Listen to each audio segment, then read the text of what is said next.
Hello and welcome to WION Live Broadcast from Washington DC. I'm Nick Harper and these are the headlines.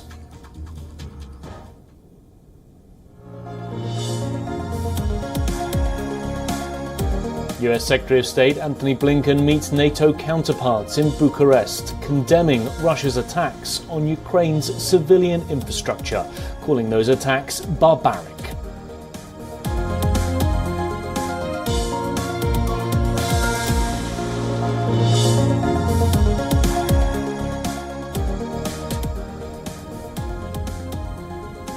Russian and Chinese air forces take part in joint military exercises in the Asia-Pacific region, according to the Russian Defense Ministry.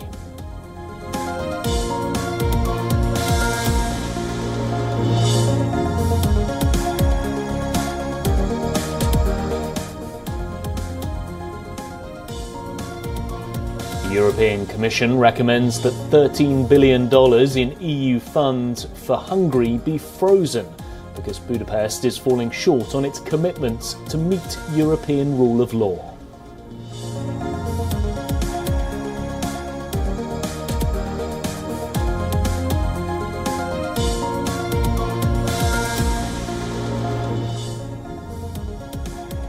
An experimental Alzheimer's disease drug helped slow cognitive decline in trials, but experts warn that the treatment may have serious side effects.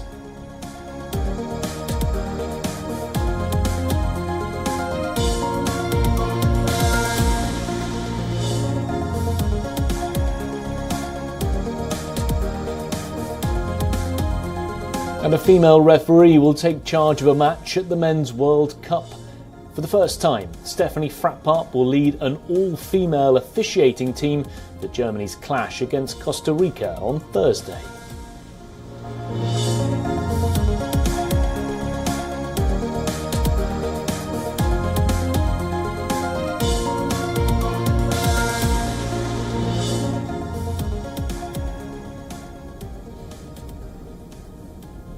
President Joe Biden is vowing that the US economy will not be held hostage anymore by China's dominance over global supply chains.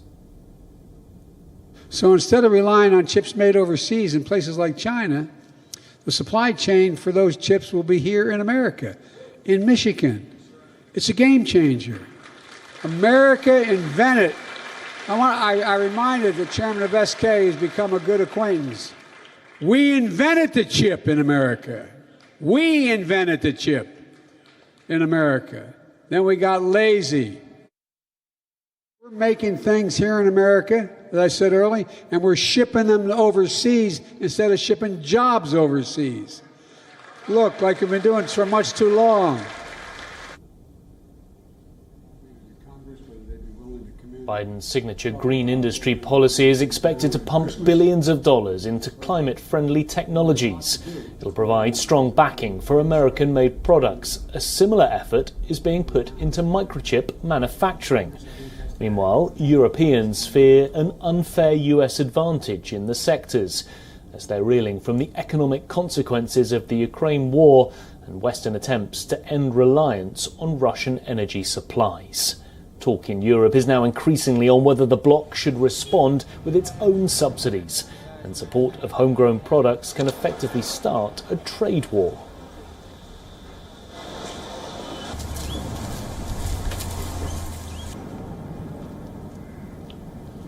Well, for more on this, our correspondent Susan Tirani standing by for us in New York City. Susan, President Biden again pushing for more US manufacturing. What's behind this latest push?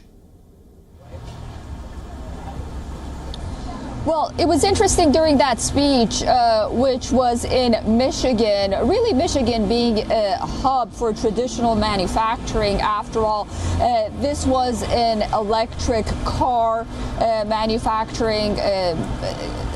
manufacturer on the one hand, but, you know, Detroit, Michigan was a hub for the auto manufacturing for many years. So it's no surprise that he really wanted to say that America can go back to that. The location was very significant. But he also tied this speech for America leading in this sense to the CHIP Act that his administration passed. If you remember back in August, the bill included about $52 billion in funding for U.S. companies for the manufacturing of chips, which is not only for electric vehicles, but for things like smartphones. And that's something that China has been really weary of. It also comes at a time that it angered China because it's a response to a separate proposal for the National Defense Authorization Act aimed at banning government agencies from doing business with Chinese semiconductor manufacturer as well. So he also said in that speech, where is it written that America cannot lead in the world of manufacturing again? So I think these issues all tie together with Biden making this speech, and then it also comes at a time when he had, you know, that meeting with Xi, where he said that she was, according to Biden, uncomfortable about America's ambitions and aspirations in the chip manufacturing industry.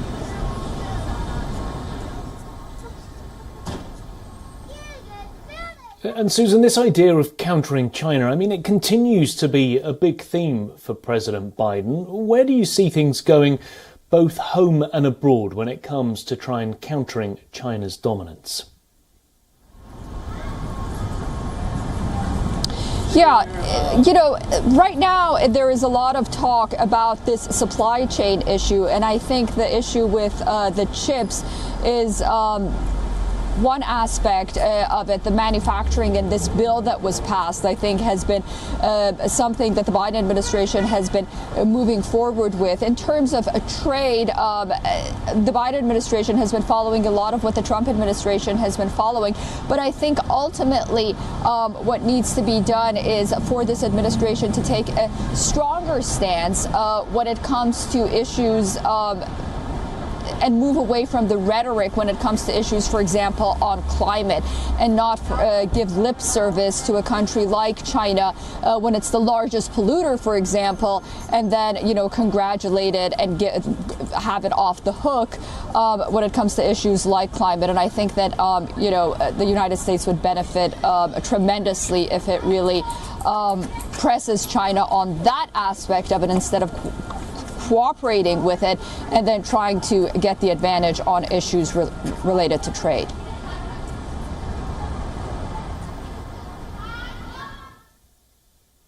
Susan, thank you very much. We're going to come back to you in a few minutes for our next story, so just stay put if you can.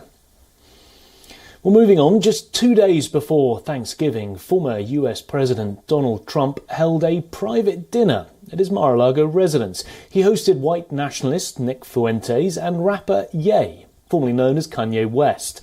It was supposed to be an uneventful dinner, but ended up being a political nightmare for the former US president. Trump's willingness to associate with figures who have repeatedly spread anti-Semitic and white supremacist tropes has not gone unnoticed by the Republican Party. Senate Minority Leader Mitch McConnell took aim at Trump over his decision to host Ye and Fuentes. He said that there was no room in the Republican Party for anti-Semitism or white supremacy. First, let me just say that there is no room in the Republican Party for anti-Semitism or white supremacy. And anyone meeting with people advocating that point of view, in my judgment, are highly unlikely to ever be elected President of the United States. McConnell's comments were followed by a growing chorus of GOP leaders who criticised Trump for having dinner with the two men. You know, I think it's disgusting to invite people like that to meet with a former president of the United States. I think it's been clear that there's no bottom to the degree to which President Trump will degrade himself and the nation. Well, I think he make better choices, obviously. meet with a lot of people that help make the country move forward, and I'm sure he's addressed that, with people around him. I haven't heard his comments on it, but I'm sure he'll come out with some comments. Fuentes is a far-right activist who led his online platform and used it to push anti-Semitic and white nationalist rhetoric, while Ye has made his own series of anti-Semitic comments. The White House also joined some Republicans in criticising Trump. The White House press secretary said that there was no place in American society for vile forces such as racism, bigotry and anti-Semitism. This administration, this president totally rejects bigotry, racism, anti-Semitism, and there is just no place for these types of vile forces in our society, and this is something that we are going to continue to deny, including Holocaust deniers. Well, we're going to return now to our correspondent in New York City, Susan Tarani. Susan, this dinner, it's certainly making considerable waves for President Trump. And I guess we're seeing more and more Republicans coming out against the former president.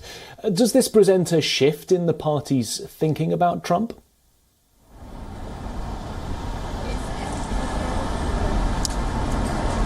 Yeah. It's interesting.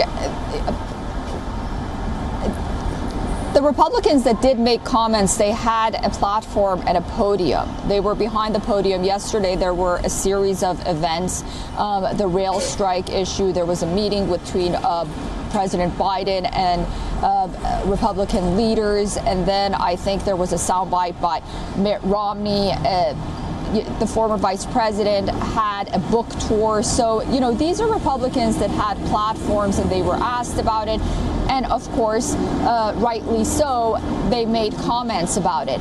But President Trump came out and he said that he didn't know this individual. One can argue that he shouldn't have had dinner with Kanye in the first place, but he said he didn't know this individual and he didn't know that he was having dinner with him. But if you look at the majority of the Republican Party, you really don't see this kind of all-out condemnation, coming out with a singular voice and really making such a big deal out of this. And that's not because that they support this meeting in any way or support this individual, Nick Fuentes, because, despite the fact that perhaps some media outlets want to make him like a known figure, a lot of people don't know who he is. And the fact that Trump said that he doesn't know who he is, that's believable. Whether or not it should have been, that dinner should have been vetted, that's another story. But I think the reason that it's not getting that kind of outcry is, I think we talked about this yesterday as well, is because incidents like these continue to happen with Donald Trump, and it's like water on a duck's back. It's one sort of incident after the other, and it becomes like a tabloid incident. And the story just moves forward, and the media moves to another story. So I just don't think that it merited that much of an attention, and that's why we didn't hear that big of an outcry really from the Republican Party. I don't think that this is going to pose a huge shift in people's thinking ultimately. But I think that for the Republicans that did have a platform and a podium, rightly so, they came out and condemned it.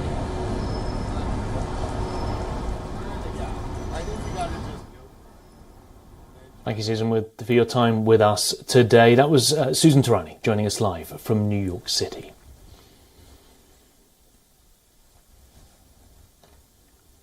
Well, staying in the United States, the founder of the far-right group, the Oath Keepers, Stuart Rhodes, has been convicted of seditious conspiracy for a violent plot to overturn US President Joe Biden's presidential win. The seditious conspiracy is in relation to last year's riot at the US Capitol, and the latest charge against Rhodes is amongst the most serious to stem from the US Justice Department investigations into the events of January the 6th, 2021. That is when a crowd of Donald Trump supporters stormed the Capitol building. Rhodes now faces a maximum sentence of 20 years in prison. His co-defendant, Kelly Meggs, has also been found guilty of seditious conspiracy. Meanwhile, 3 other members of the group who were on trial alongside Rhodes, namely Jessica Watkins, Kenneth Harrelson and Thomas Caldwell, were all found not guilty on the seditious conspiracy charge and have been acquitted. We're disappointed with the guilty verdict. We feel like that we presented a case which showed through evidence and testimony that Mr. Rhodes did not commit the crime of seditious conspiracy. There was no evidence introduced to indicate that there was a plan to attack the Capitol. In accusing Rhodes and his followers, the Justice Department alleges that all the defendants were prepared and willing to use force to prevent the peaceful transfer of power, further outlining that the defendants' presence at the Capitol was only designed to prevent, hinder and delay the election certification process. The verdict is especially significant in the case of Rhodes. He's a Yale-graduated lawyer who never entered the Capitol on the day, but instead communicated with other oath keepers as they forced their way into the building. During the trial, Rhodes and his co-defendants denied plotting any attack or seeking to block Congress from certifying the election results. Meanwhile, 4 other Oath Keeper members charged with seditious conspiracy are due to go on trial in December.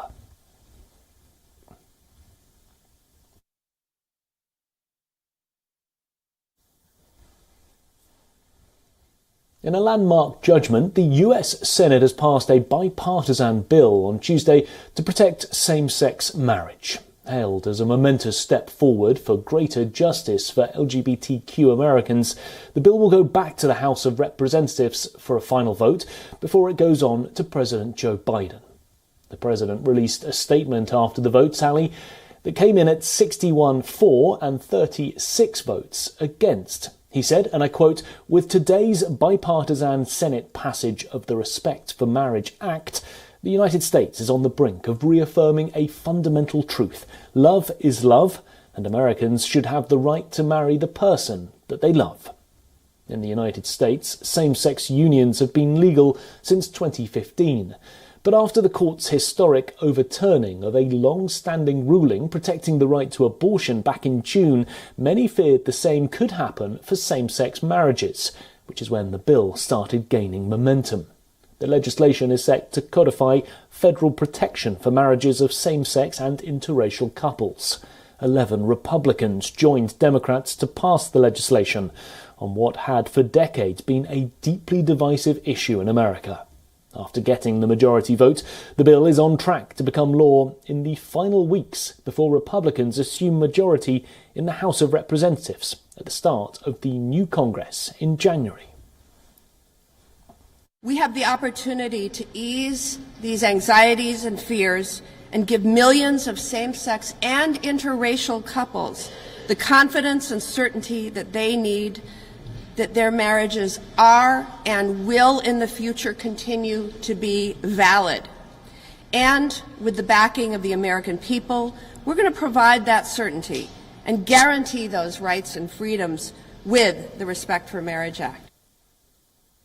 And though the bill would not set a national requirement that all states must legalise same-sex marriage, it would require individual states to recognise another state's legal marriage.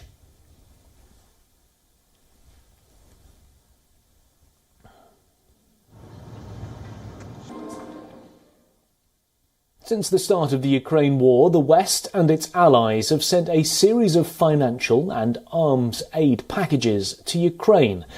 And with the situation in Ukraine now worsening, NATO has vowed to help the country repair its energy infrastructure so it can brave the winter. Russian attacks have heavily damaged Ukraine's power grid and heating infrastructure. NATO allies are providing unprecedented support. And today, allies made additional pledges to NATO's comprehensive assistance package for Ukraine.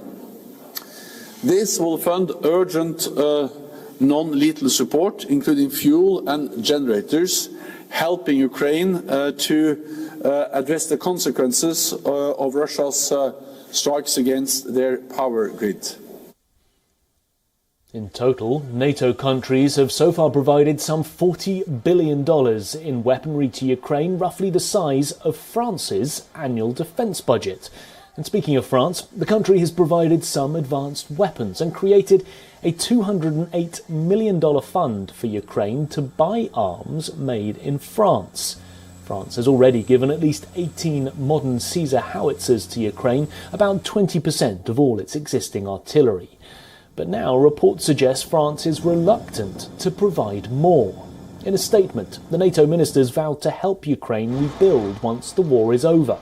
Ukraine also called for more supplies of weapons to defend itself and defend itself quickly. Meanwhile, some reports suggest the European Union has boosted the imports of Russian liquefied natural gas by 42% between January and October this year, which is around 111 billion cubic metres of LNG. According to that report, Russia had been Europe's second largest energy supplier.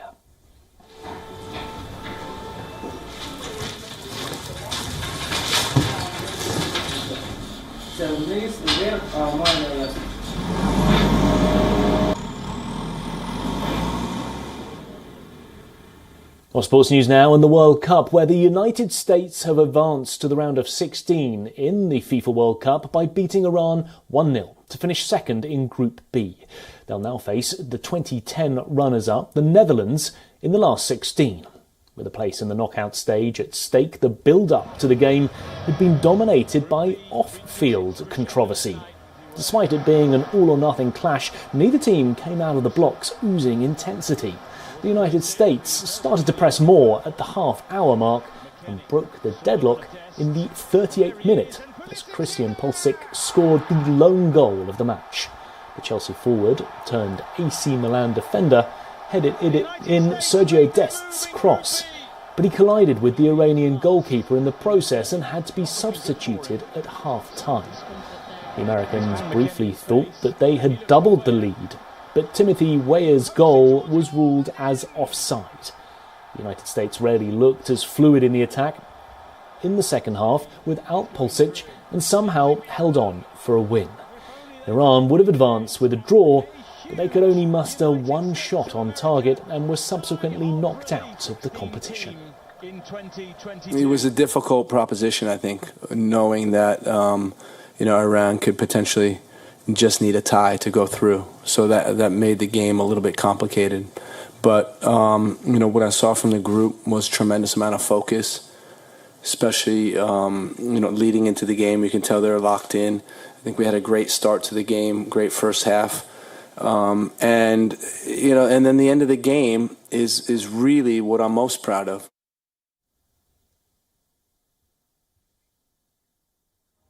Meanwhile, US President helped to celebrate the win with Joe Biden breaking out of the crowd at a Michigan technology plant and racing back on stage to tell his audience that the Stars and Stripes are through to the last 16. Listen in. USA! That's a big game, man. When I spoke to the coach and the players, I said, you can do this. They went, they did it. God love them. Anyway, just thought you might want to hear. Well, there we go. That's it for today's WION Live Broadcast from Washington, D.C. I'm Nick Harper. Thanks very much for joining us. I'll be back again, same time tomorrow. Hope you can join us.